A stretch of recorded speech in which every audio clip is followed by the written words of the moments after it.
Chapter 3 begins on page 39 of your text, and you're welcome to open up and go through the chapter as we're going through the lecture. That's completely fine to add to your notes. This chapter is really focused on the Assure model, and that model contains 6 steps that we can use to create lessons. It's a way to help you integrate technology into your lessons, and this model is going to appear again in the semester and in the class and throughout your reading in the text, and we'll be discussing it again and again as we move through the course. Here are a few definitions that might help you as we go through this particular chapter. You might take a moment and pause the video and be sure that you have these listed for yourself. Also, take a moment to think about these definitions because these are terms we tend to throw around a lot in education, but we don't always exactly know what they mean, or we might be using them incorrectly. Now, in the Assure model, this is our first step in the model to analyze learners, and it will really guide your instruction if it's done well. Be sure to consider the general characteristics of your students as well as very specific knowledge and skills that they have mastered. So you're really thinking about their prior knowledge, and as with any instructional planning, we're always going to consider any learning differences and needs our students have. So we think about the learner first when planning because the lesson is all about the learner. It's not necessarily just about the content. We tailor the content for the learner. The case study that's used in this chapter is a 9th grade English class, and they're doing electronic portfolios. So take a moment and read the brief background on the lesson. It's on page 40 of the text, and we'll begin looking at this case study. Capturing learning, especially with, take for example, their Ivy League project. They had to write a creative vignette talking about what shaped their identity, community, environment, family. They took that creative component and added images and video in order to share, and they had their voice, so they projected their voice. So you capture the writing process with multiple stages, the oral process of communicating this video and using their voice to project their words, and also then capturing it on e-portfolio. They can present it. It's not like, I'm making this project for my teacher. I think the level of engagement and the quality of the work you'll see will increase, rather than just being like, okay, what does my teacher want me to do versus what do I feel proud to present on my electronic portfolio. So it engages them. Yes. And you can also chart it because it wasn't just an IMU project. It went through a process. And we capture that process online, from the written component to the video component to the reflective.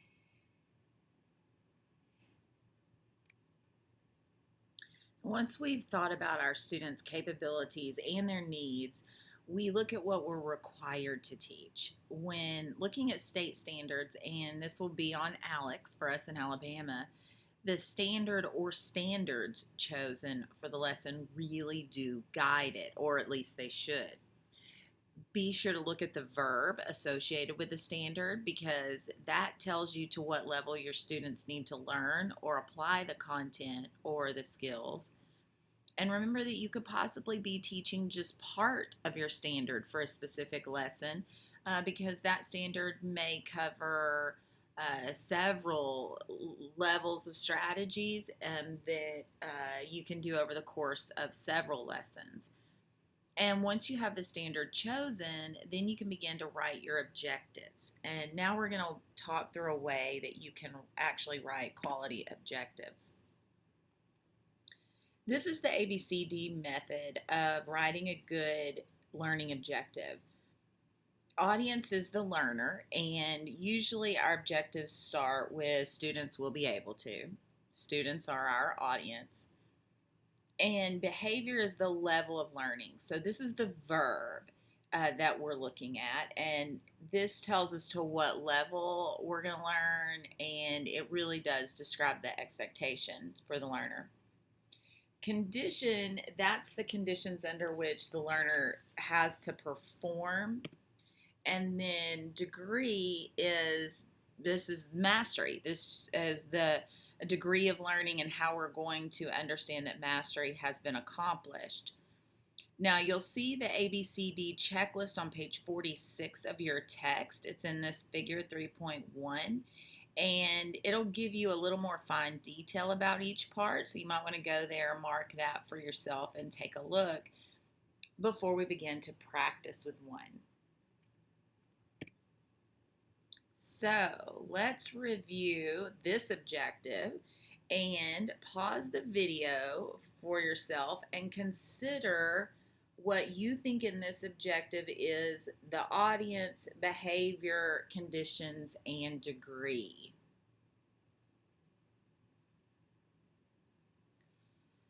Now remember, the audience identifies the targeted learner, and in this example, the audience is ninth grade science students. The behavior, remember, that's our verb, and that describes how the students will be changed after the lesson. So in this example, the behavior is the students will now be able to write a combustion equation. The conditions is next, and these are the conditions under which the performance will be assessed. So what materials and tools will the students be allowed or not allowed to use whenever they are trying to show their mastery? In this example, the students are given a periodic table to use as a reference material.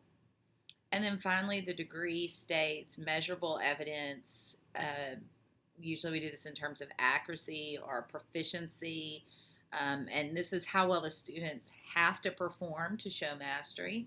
In this example, the student must not make more than 2 errors when writing the chemical equation in order to show mastery. So this is how the ABCD method works with the objectives, and this walks us through exactly the situation we're going to give to students and how we're going to assess their learning.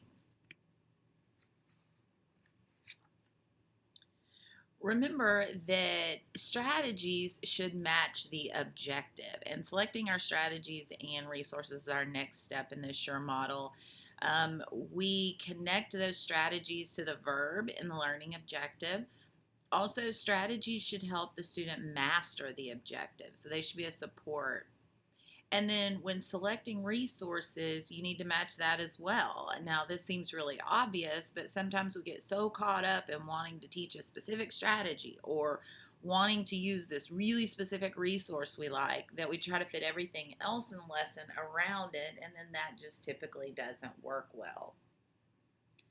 Now, let's go back to our case study. It's a process. I would say maintaining, archiving electronic portfolios is a challenge. The first thing I did as I tapped into our technology specialist, I asked them their opinion. This is what I wanted to do. I wanted to capture learning online, and I wanted it not to be stagnant. I wanted them to be able to present it, not just be housed on a computer. They helped me with that. The first step was the training module in September, and I also couldn't assume that all of my students came with certain skills. So I had to rewind a bit, going over file naming, email attachments, and so forth. And then we had a training workshop over a course of a couple days. And then we revisited that after we had an assignment, so we could, we go over it quite often. And then every quarter, we uploaded 2 to 3 assignments, one that I selected and one that they selected. Okay. So we had an ownership component as well. Now, keep in mind that you can use resource people to help you select resources. And so think about who is out there in your school environment that could help give you some support. Usually those people are eager to help, but you just have to go find them and ask them. Also, don't be afraid to modify existing materials if needed. Sometimes it's easier to just modify something that already exists than to go find something completely new. These are the 5 P's that are involved in utilizing resources. Again, there's nothing listed here that's too difficult, But ask yourself if you're doing this when you're planning the lesson and when you're considering resources. Now, let's go back to our case study and feel free to review the information connected to this clip that is listed on page 53. Your task today, looking at your checklist, is to complete the final year reflection as well as any other work that you want to add. So what three things need to be open again when we're working with ePortfolios? Your site map. Site map. And what that looks like right here. What else has to be open? This kind of selection properties panel, so we can change the fonts and the colors and whatnot. And also the page. Okay, those three things. You guys can see that we did everything that said short story, his final year reflection, and this is where he's gonna type his final year reflection, right? What goes on there? You have your little checklist right in front of you on level 3. Everyone looking at this. Kaylin, can you read what kind of questions you should be thinking about when you're doing your final end of year reflection? What are the three questions? What did I learn about myself this year? Reader, writer, learner, and overall. You learn about yourself in the year. And then as sophomores, what do you hope to accomplish? Okay, so those are the kind of questions you want to be thinking about. Some of you have elected to do a written final year reflection. Some of you elected to do an oral reflection because a lot of us are, we're more comfortable talking rather than writing. So we wanted to honor that. So before we save, how do we make sure we're not erasing our work? File save as. Did everybody do that and rename it? File save as.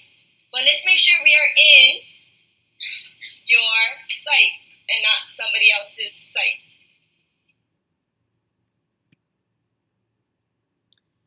Now, requiring learner participation is integral to your lesson, and it's integral to the students' learning. So think about how technology tools can help your students practice, but then beyond that, think about how can you use some tools to give feedback both to you and your students. So feedback to you about your students' learning and their level of mastery, but then also how can you use tools to give feedback to your students in an effective and timely way. And finally, we evaluate. Evaluation of our lessons does typically happen. We usually sit back and think about what went well, what didn't go well. But part of the evaluation is revising, and that's sometimes a part of evaluation that we neglect to do. So be sure to consider how you would change the lesson the next time you teach it, or even change the next lesson in your cycle because you learned about some specific tools or something associated with those tools. And then make those notes. Be sure to stop yourself and say, okay, I'm going to make the notes today so that the next time I teach this at whatever point, I already have that for myself. You won't remember what you wanted to change months or even a year later. Now flip to page 60 in your text, and that's going to help you connect with some details in this clip from our case study. So we had an ownership component as well. So it wasn't just, I'll say the first year was kind of like a trial and error. I did it in the very, very beginning, and I had all these plans, and I only could revisit it at the end. And I realized, when I look back upon it, it became a showcase. And I didn't want it just to be a showcase. I wanted it to be a reflective learning tool. So in order for me to do that, I had to target certain areas within the school year. So the second year came around, I was like, I want to do things a little bit different. So the first quarter, we did the training, we updated, we added a short story and something else, and then each quarter we did something. Okay. So now their breadth and the depth of their ePortfolios are so much more, they're just so much more than just the first year. So I'm learning constantly. You could talk to a teacher that would want to use an electronic portfolio. Can you just give us a few hints? Sure. Number one, you have to know the software.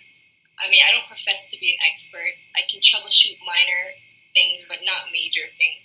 But you have to kind of know the software, and you have to go through the process yourself. I created an electronic portfolio for my learning, to archive my learning. So I went through the process. So I would recommend that goes for any assignment. If you expect your students to do it, you should know the kind of process that you went through to kind of understand what they're going to go through. So number one, know the software. Number two, tap into your technology specialist. Kind of like bounce ideas. Oh, what do you think about this? How can I make this easier for myself? And I'm still in that process. Um, and number three, I think, which is the most important for me, is that the definition of literacy is changing. So don't be afraid to try new things. I'm pretty much the only teacher using electronic portfolios here, and it was a challenge. And sometimes I feel kind of daunted, like, am I the only teacher doing this? I'm working on these skills in ninth grade, and what's going to happen 10, 11, 12? But I figure that they have all these skills that they're able to implement on their own, and eventually, hopefully, more and more teachers will feel comfortable, taking risks. So now that we've discussed the Assure model, think about your past learning experiences. What worked and what fell flat? Consider generating a list of ways that you could inspire students to really participate in your classroom and in your lessons. Think about which of the 4 C's aligned with the participation strategies you select. Remember, the 4 C's are collaboration, communication, critical thinking, and creativity. So how could those 4 C's connect to what we talked about here in this model?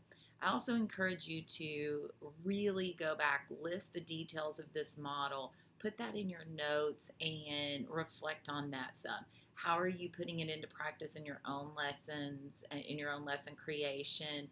How could you think about doing that in future lessons? If you have some lesson creation coming up soon, if you're about to create a lesson, take a moment and think about how you could walk through this model with it to incorporate various tools.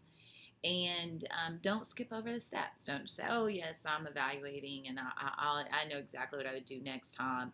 Really work through the steps in a detailed way and see how it possibly helps that lesson become stronger. So that concludes our Chapter 3 lecture. I encourage you to go back to the resources and the details listed on Schoology for this week with this chapter, and let me know if you have any questions.